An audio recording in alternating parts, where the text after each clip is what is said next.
माता पिता द्वारा जो 5 तत्वों को ग्रहण किया जाता है वे अन्न, जल, तेज, वायु तथा आकाश।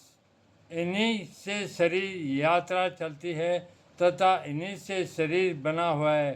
शरीर को जिंदा रखने के लिए इन्हीं वस्तुओं की परम आवश्यकता होती है। जीव का भी इन्हीं अन्न जल में प्रवेश होता है।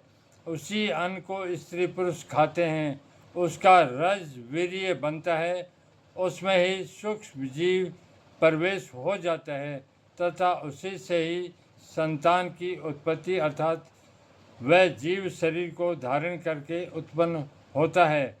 वह सभी कुछ स्वयं ही नहीं हो पाता।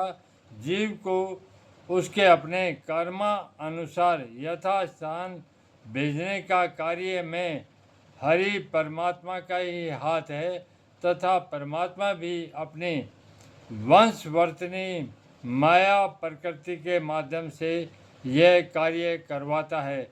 इसलिए इसे विष्णु माया की सृष्टि कहते हैं। माया के द्वारा ही ईश्वर, जीव, स्त्री, पुरुष सभी संक्रिय हो जाते हैं। त्वचा, रक्त, मांस, मेद, मज्जा, अस्थि और वीर्य, इन 7 धातुओं से यह शरीर बना हुआ है।